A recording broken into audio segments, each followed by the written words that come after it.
les noms de Dieu, les noms de Dieu, les noms de Dieu. Et aujourd'hui, nous allons parler sur la révélation de El Elyon. Nous allons révéler El Elyon. Pourquoi El Elyon?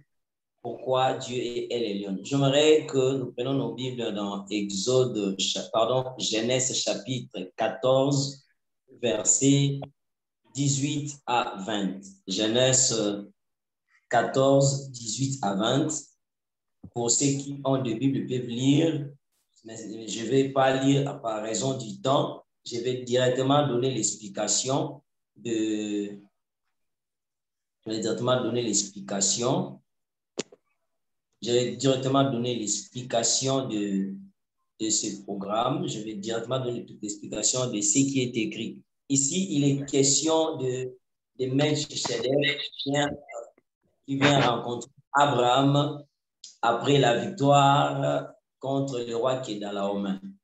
Et Melchisedec, quand il vient voir Abraham, on est en train d'expliquer directement la typologie de Melchisedec. On dit qu'il est sacrificateur du Dieu très haut et il vient au devant d'Abraham. Il bénit Abraham par les dieux très hauts. Mais les mots utilisés ici, pas comme Louis II l'a écrit en français, ce mot utilisé ici, c'est El Elyon. Comme j'avais dit le lundi, j'avais dit plusieurs noms qu'on est en train d'expliquer, ce ne sont que des attributs de nom de Dieu. Parce que la révélation de Dieu dans l'Ancienne Alliance est progressive. Donc, Dieu doit se révéler plus tard pour la Nouvelle Alliance, pour l'Église. Mais pour le peuple élu, Dieu ne se révèle pas avec son vrai nom, le nom qui peut être appelé. Il se révèle avec les attributs. Et ici, on nous donne l'explication de notre attribut, des noms que Dieu se révèle à Abraham dans ces points donnés. Dieu se révèle. Mais pour que nous puissions d'abord comprendre la quintessence de ces mots El Elyon, nous voulons d'abord comprendre d'abord Melchisedec. Melchisedec qui vient au devant d'Abraham, qui se présente, qui est le sacrificateur du Dieu très haut et qui bénit Abraham par le Dieu très haut qui a donné à Abraham la victoire. Melchisedec était sacrificateur, c'est-à-dire Melchisedec vivait déjà à Canaan. C'était un sacrificateur qui vivait à Canaan, qui avait un ministère à Canaan, qui opérait déjà à Canaan. Et vous allez voir, il vient maintenant se présenter comme les sacrificateurs du Dieu très haut dans cette nation de Canaan. Et son ministère était déjà au Canaan. Mais ce qui est aussi capital que nous devons retenir, le mot Elyon n'est pas étranger pour les Cananéens. Ce n'est pas un mot étranger, ce n'est pas un mot nouveau, c'est déjà un mot qui était déjà dans ces contrées. Elyon. Elyon qui signifie très haut. Elyon qui signifie très haut. Donc, les mots-là, Elyon, retenez déjà quand nous allons avancer. Elyon, c'est un mot, c'est un nom qui n'est pas étranger. C'est un nom qui n'est pas un nom qu'Abraham a amené, c'est un nom qui existait déjà. Si nous lisons déjà dans Genèse 12, versets 6 à 8, il est question d'Abraham qui parcourt tous les Canaan. Il a parcouru les Canaan, il a parcouru les Canaan depuis les lieux de Sichem, depuis Sichem, il a jusqu'au chêne de Morée. Il a parcouru les Canaan et il arrive à un point où l'Éternel lui est apparu, le Seigneur parle avec Abraham, le Seigneur lui dit que tu regardes la terre où tu es, je vais te donner. Et Abraham bâtit un autel. C'est le premier autel qu'Abraham bâtit à Canaan. C'est là, si vous le faites là, vous étudiez ce verset, vous étudiez Genèse 12, vous allez remarquer qu'à Canaan, il y avait déjà des dieux, il y avait déjà des autels. Maintenant, Abraham devait aussi établir son autel, son identification sur cette terre. Il devait déjà être identifié. Il devait aussi que son Dieu soit identifié. Parce que quand vous lisez dans le verset 8, on parle de Bethel. Bethel, qui est la maison de Dieu. Cette ville de Bethel était une ville où il y avait beaucoup de dieux. Parce que les Cananéens étaient un peuple polythéiste. Il y avait déjà plusieurs dieux à Canaan. Il existait déjà des dieux à Canaan. Maintenant, Abraham est venu aussi bâtir son autel où il doit implorer son Dieu, où Dieu va le visiter. Mais le Dieu qu'Abraham va voir, le Dieu qui va apparaître à Abraham, ce n'est pas d'abord El Elyon. Abraham ne connaît pas d'abord El Elyon dans les débuts quand il vit à Canaan. Il ne connaît pas encore El Elyon. El Elyon vient après. Mais le Dieu qui est apparu à Abraham, le Dieu qui a parlé avec Abraham, ce n'est pas d'abord El Elyon. Mais les Cananéens en soi étaient déjà dans un endroit où il y avait plusieurs dieux. Mais il y avait un conflit, le conflit de Dieu. Il y avait un conflit. Le conflit des dieux, c'est-à-dire chacun avait son Dieu et dans ce conflit, il y avait quelque chose, c'est-à-dire on cherchait à savoir qui est le Dieu qui est très haut. C'est pourquoi le mot Elion existait. Celui-ci pouvait dire que notre Dieu est très haut, l'autre pouvait dire notre Dieu est très haut et chacun croyait que son Dieu est supérieur. Chacun croyait que son Dieu est au-dessus de tous les dieux. Et c'est dans ces milieux qu'Abraham vivait. C'est dans ces contrées qu'Abraham vivait. Et même les dieux d'Abraham n'étaient pas encore connus. Même les dieux d'Abraham n'étaient pas encore vus. Même les dieux d'Abraham n'étaient pas encore manifestés. Les Cananéens ne savaient pas qu'Abraham aussi a un Dieu et peut être un Dieu très haut. Maintenant, c'est Melchisedec qui vient au devant d'Abraham pour trancher. C'est Melchisedec qui vient devant Abraham pour placer les dieux d'Abraham au-dessus, parce que c'était lui qui était le sacrificateur du Dieu très haut. Maintenant, dans ces milieux, il y avait déjà des dieux.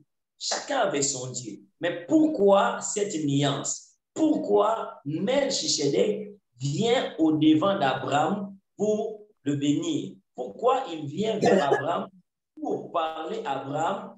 Et pourquoi lui, le sacrificateur du Dieu très haut, vient auprès d'Abraham et pour dire à Abraham que tu es béni par le Dieu très haut? C'est ça la question. Nous allons aborder, nous allons expliquer la raison de Melchisedec auprès d'Abraham. Alléluia. Est-ce que quelqu'un est là?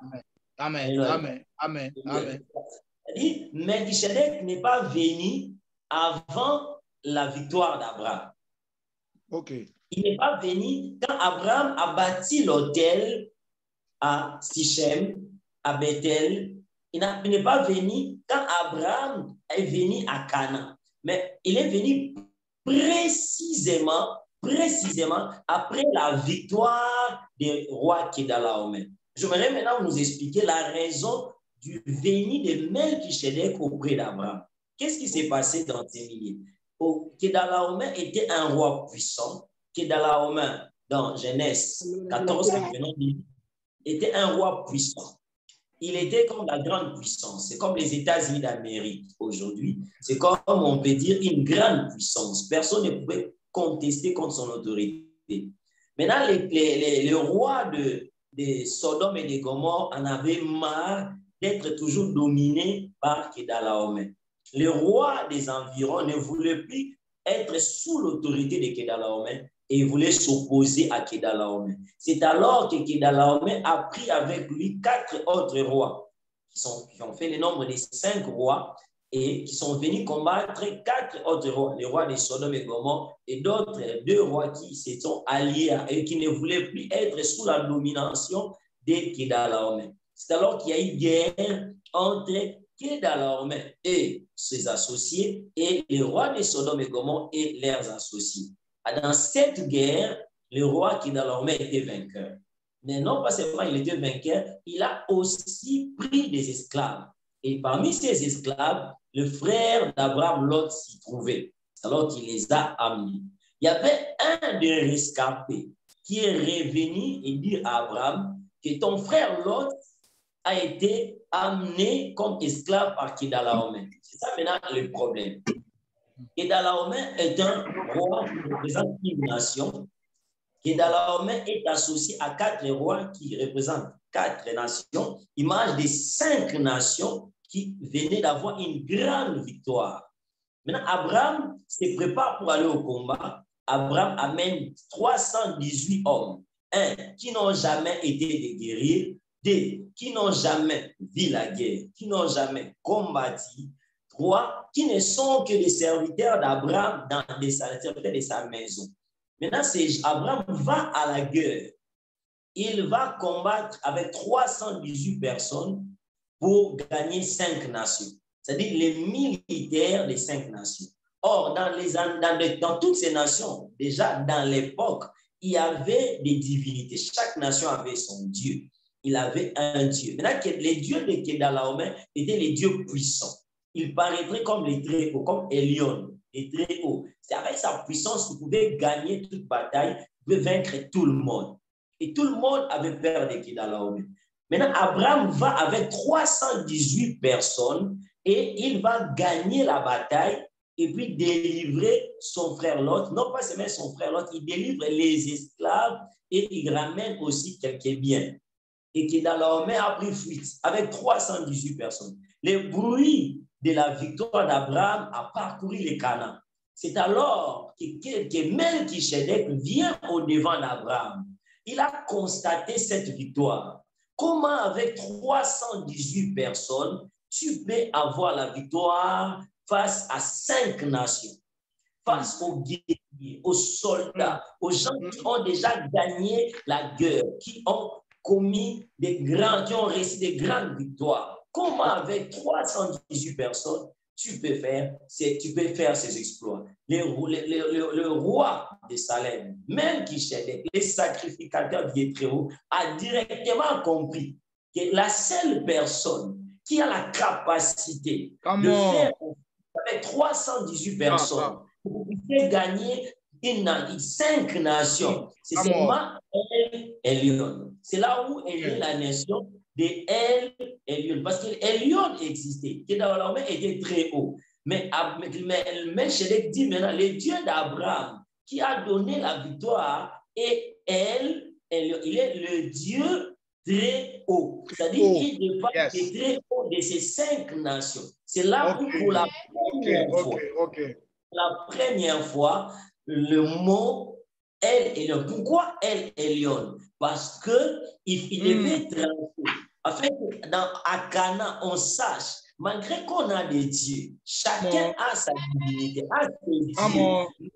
Abraham n'a pas Elyon, les très hauts. Il a le Dieu très haut. Il a le Dieu qui est au-dessus des dieux. C'est pourquoi El Elyon signifie le Dieu très haut. El Elyon signifie le Dieu des dieux.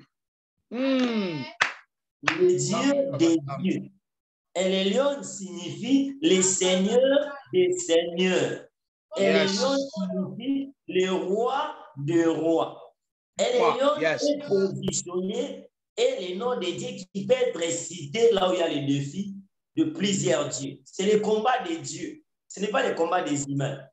C'est-à-dire un Dieu qui doit se positionner au-dessus de tous les dieux. Les très Torah qu'il y a un Dieu. C'est-à-dire dans ces contrées, il y avait des dieux. Et même le roi de Canaan, même le roi de Sodome et Gomorrhe, si vous continuez, vous allez voir, le roi de Sodome et Gomorrhe est venu même au devant d'Abraham parce qu'il a reconnu à Abraham une supériorité.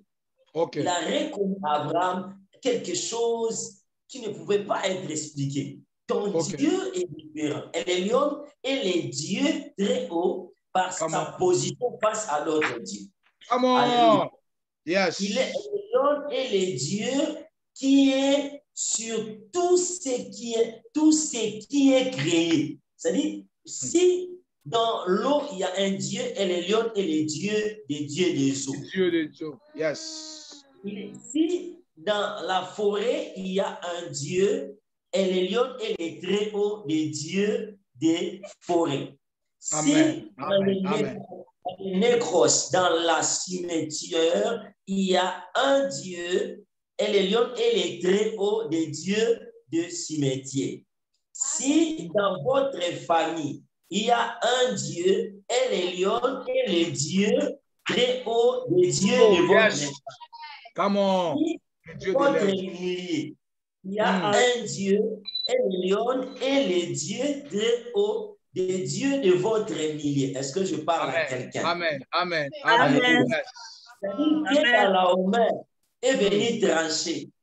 Que dans la main est venu trancher. Est venu positionner les dieux d'Abraham comme les très hauts. Parce que ici, il y a une parenthèse. C'est que le ministère de Melchisedec n'était pas reconnu. Pas reconnu. Mais c'est dans Abraham que Melchisedec a reconnu son ministère. Come on.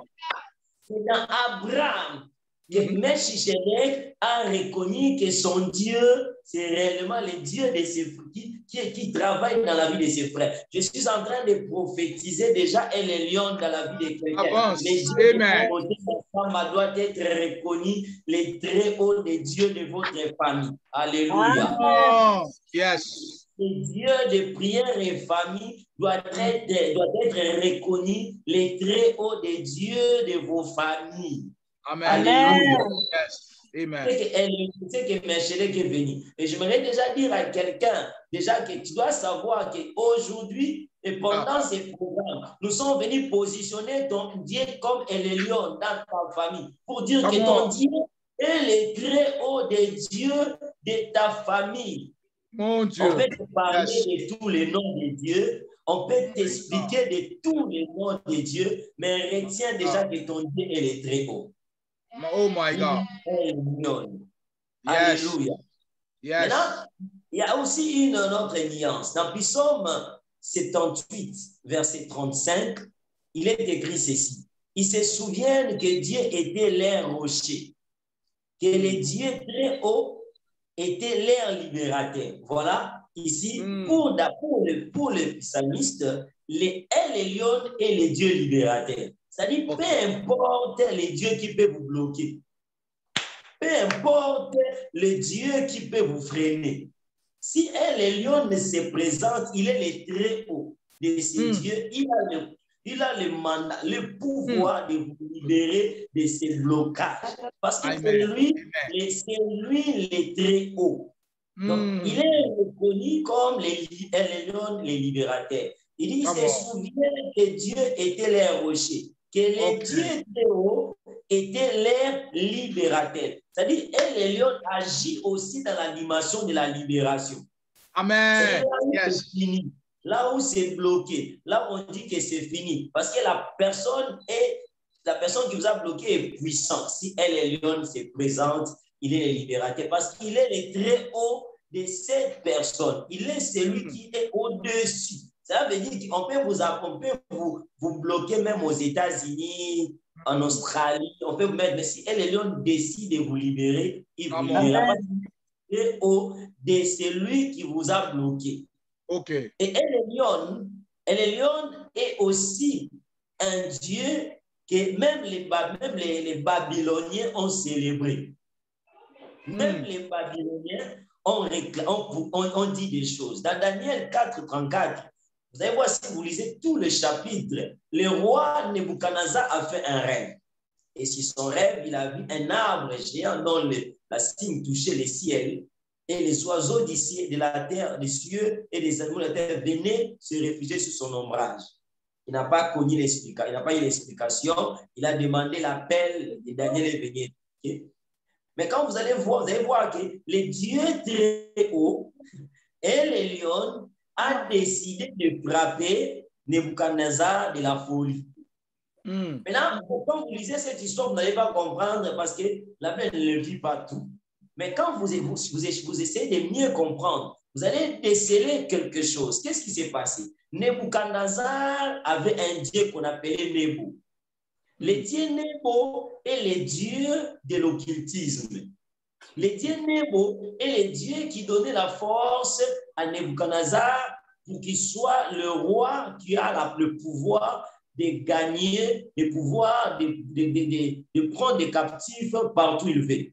Vous allez voir, quand vous lisez la Psaume 137, on parle des captifs de Sion. C'est-à-dire, en Babylone, il n'y avait pas seulement les enfants d'Israël, il y avait plusieurs captifs. Mais c'est pourquoi il est ici question de distinguer les captifs. Il y avait des captifs des Éthiopiens, de plusieurs nations. Mais il y avait aussi les captifs de Sion. Maintenant, Nebuchadnezzar croyait qu'il est au-dessus de tout. C'est lui le très haut. C'est pourquoi dans la vision, il a vu que l'arbre, qui était l'image de lui-même, il touchait le ciel. C'est-à-dire, même il est arrivé à toucher le ciel. Il est venu jusqu'au chapeau. Il est au ciel. C'est-à-dire, personne ne peut se contester à lui. C'est lui le fort. C'est lui le puissant. Il dit ce qu'il dit. Il fait ce qu'il fait. Il était devenu orgueilleux. Et c'est alors que Elion se positionne. Elion vient même dans ses songes. Elion vient lui parler de ce qu'il va faire. Et Elion l'a frappé de la folie. L'a frappé de la folie pendant cette année. Il était fou. Maintenant, quand les 7 années s'est accompli, il est revenu à lui-même. Maintenant, c'est lui qui est en train de donner la vraie définition de Elion.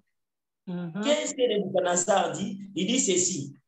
Il dit, c'est lui qui vit éternellement, c'est lui dont, lui, il dit, le Dieu très haut, c'est lui qui vit éternellement, c'est lui dont la domination est une domination éternelle, dont les règnes subsistent de génération en génération, c'est lui le Dieu très haut, El Elyon. C'est-à-dire parce que lui croyait que c'est lui le fort.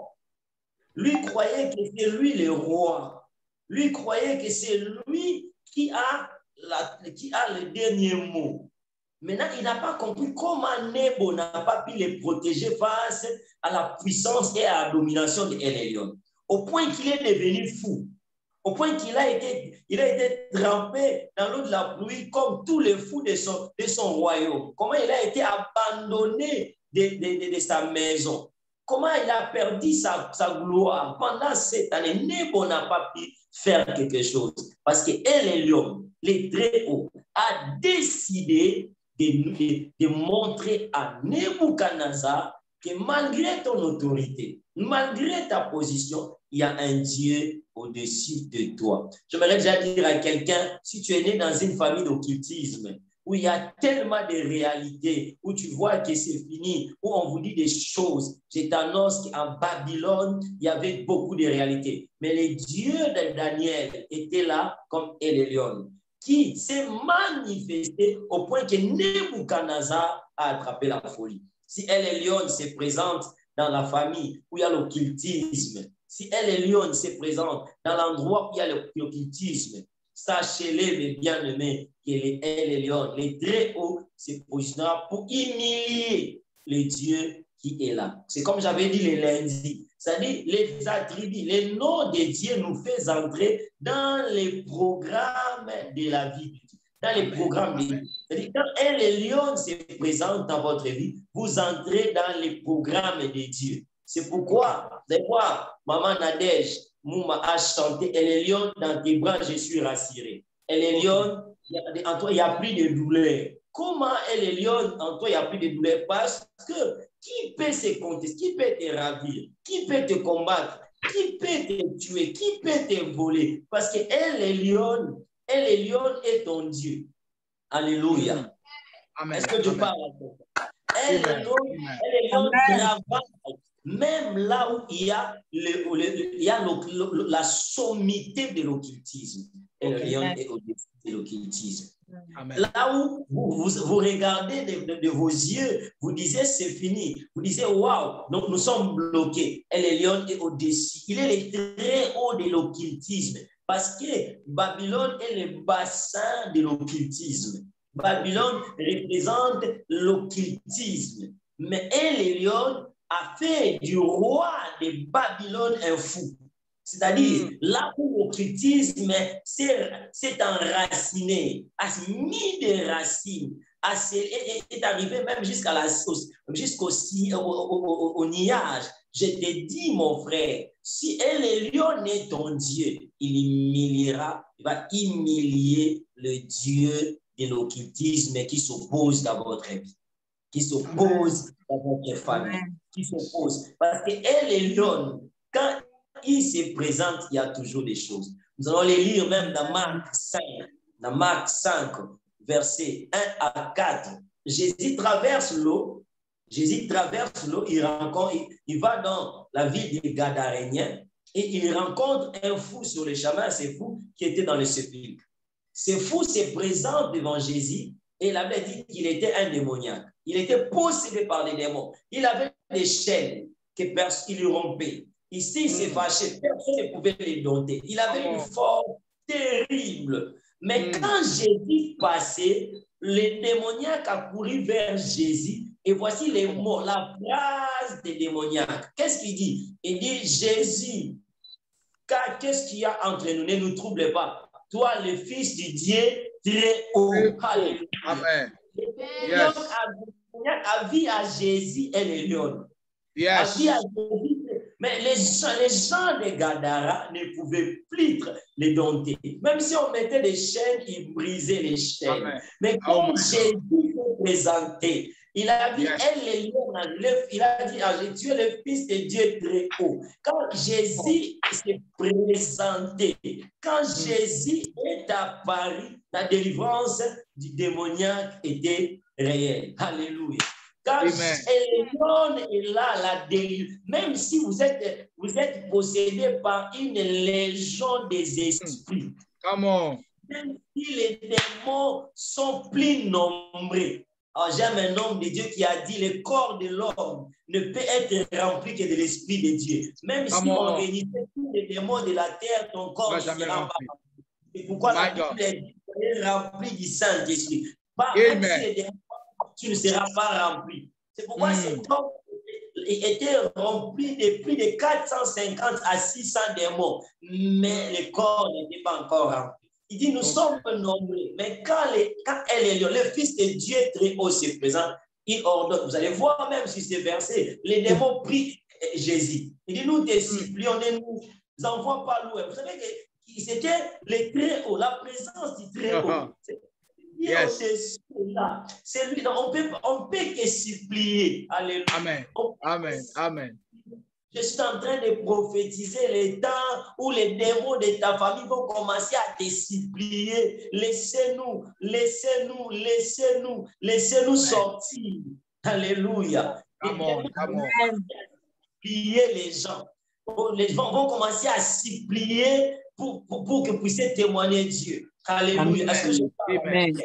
Les démons ont supplié Jésus. On dit, s'il te plaît, ils ont montré à Jésus les morceaux. Il dit, jette-nous. Frère, c'est à toi, c'est à eux de te demander. Quand les lions commencent à agir, c'est au démon de te demander l'endroit où il veut aller. Alléluia. Amen. Quand je lis ce verset, homme de Dieu, le Seigneur me parlait, j'ai dit, aïe, aïe, aïe. Les démons ont droit à me supplier. Quand les lions se présentent, les démons ont droit à me supplier de leur demander, leur donner l'endroit. C'est-à-dire, je déclare déjà ce soir que les démons qui ne font pas, comment déjà choisir lui-même les lieux où il veut partir. Amen. Yes, yes. Les démons vont commencer à choisir, les esprits vont commencer à choisir leur lieu d'habitation. Ils quitteront cet endroit, ils quitteront votre famille. C'est-à-dire, c'est pourquoi quand nous invoquons les lions, nous invoquons un Dieu qui fait imposer son autorité au point que les démons nous supplieront. Oh my God. Yes. Mais comme vous allez voir pendant la délivrance, un homme de Dieu se présente, un démon, quelqu'un tombe et le démon dit, s'il te plaît, on t'a jeté, s'il vous plaît, ne nous chassez pas, s'il vous plaît, laissez-nous. Tu vois, la personne tourne parce que le poids de elle est lion, le très haut est là. On ne peut que tomber, on ne peut que supplier. On ne peut que demander pardon parce qu'elle est lion. Je prie ce soir que le poids de lion se présente. Que pendant ce séminaire, que le poids de lion, que vous entrez dans le programme de lion. Amen. Amen. Vous entrez dans le programme de lion. Amen. Les familles entrent dans le programme de lion. Yes. Et les lions ne s'arrêtent pas seulement avec Jésus. Dans Acte 16, verset 17, il y avait aussi une femme possédée par l'esprit de Python. Quand vous lisez cette histoire, une femme possédée par l'esprit des pythons. Et a vu Paul et Silas, Paul et Barnabas en train de passer. Il est suivi et écrit, sur il dit, ces gens sont des serviteurs du Dieu très haut. Très haut. Sont des serviteurs de El Elyon. C'est-à-dire, quand vous lisez bien l'histoire, l'esprit qui était dans cette ville, c'était l'esprit qui commandait, qui contrôlait la ville. C'est même la raison, sa délivrance est la raison de l'arrestation de Paul. C'est la raison même qu'on a jeté Paul et Silas en prison. C'est la raison même qui a fait Paul et Silas de chanter. Mais c'est parce que c'était un géant, un démon qui faisait des exploits dans la ville. Alors, il s'est présenté comme les lions de la ville. Mais El Elyon est arrivé. Les serviteurs de El Elyon. Ici, je me dire à quelqu'un, c'est-à-dire que les démons qui sont en train de travailler, les esprits qui opèrent, l'esprit des pythons, où vous pouvez nommer. Mais je vous dis que quand les serviteurs de El Elyon se présentent, ce n'est pas d'abord à vous de les reconnaître. Ce sont qu'ici, il y a les serviteurs de El Elyon. Parce que la Bible dit que les démons savent que Jésus-Christ est Seigneur et il tremble. Il sait déjà, il reconnaît déjà. Vous savez, je n'ai pas besoin de parler, je n'ai pas besoin de faire ma publicité. Parce que Timothée n'a pas aussi besoin de faire sa publicité. Mais il a besoin seulement de dire et El Elyon va faire. Il a besoin seulement de se présenter. Les démons savent que c'est lui qui est ici et les serviteurs de El Elyon. Et voyez-vous, mes bien-aimés, la délivrance. On a chassé l'esprit de Python par les serviteurs de El Elyon.